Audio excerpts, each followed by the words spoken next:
Welcome back to Luxora, where we journey through struggles into light.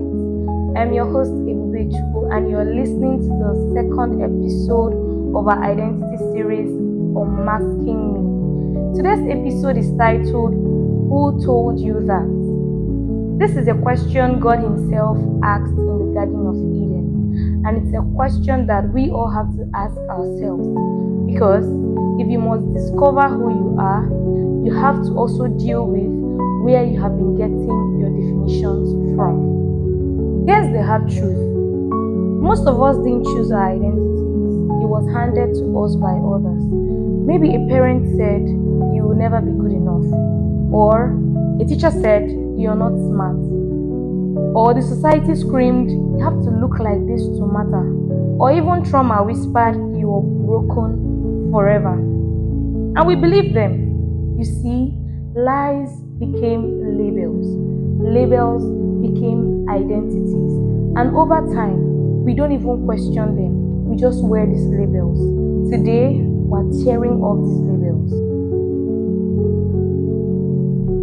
Let's take it back to the beginning.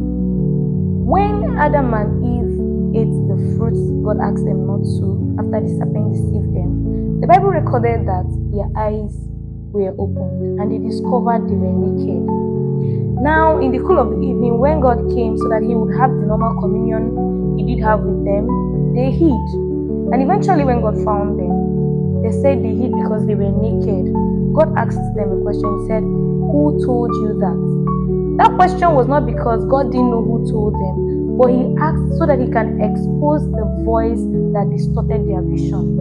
And today, God is asking you, who told you you were unworthy? Who told you you were unlovable? And who told you you were not enough?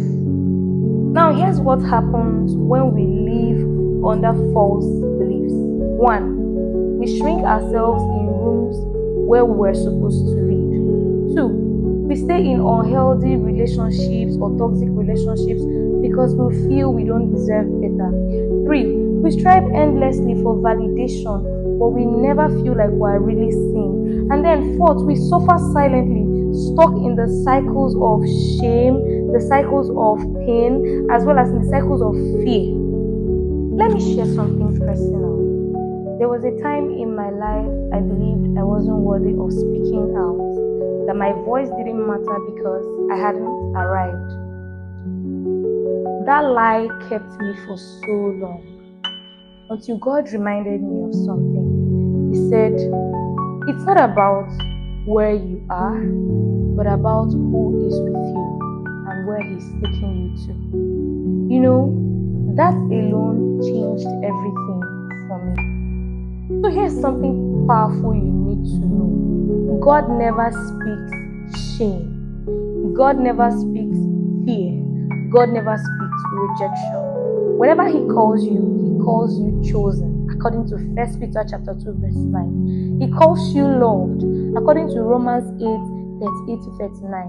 He calls you His workmanship, according to Ephesians chapter 2, verse 10. And above all, He says to you, you are more than conqueror, according to Romans chapter 8, verse 37. Just because it was repeated doesn't mean it was right.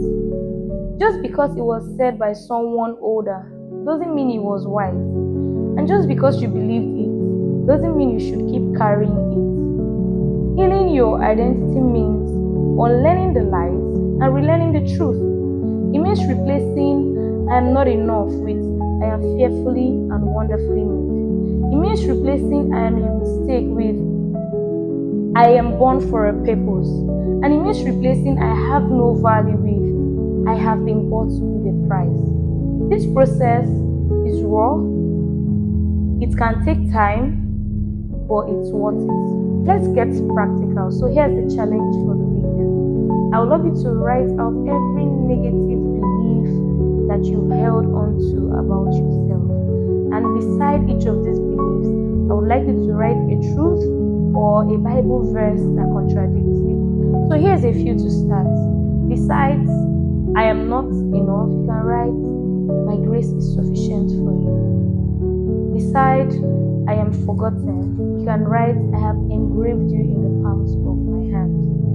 Beside I am too broken, you can write he heals the brokenhearted and binds up their wound. Speak it aloud every day until your heart begins to believe it. Your identity is not found in what others have said about you, or in the labels that you've carried on for so long, or in the mask that you've had to put on for the longest time. It's embedded in what God has said about you.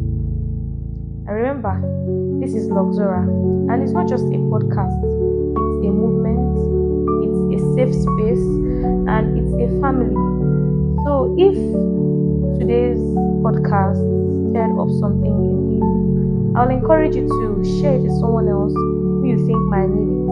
And remember, new videos and episodes are released every second and last Fridays of the month. Don't forget to follow us on our social media platforms on TikTok, Facebook, and on Instagram at Luxora Official. And if you have any story you would want to share, don't forget to reach out to us on our email at luxora.officialpage@gmail.com. Also, don't forget to share, subscribe, and to turn on your notification button just so you will be notified on our new videos. Until the next time, keep living, keep becoming, keep on learning, and keep relearning. I am your host, Bye.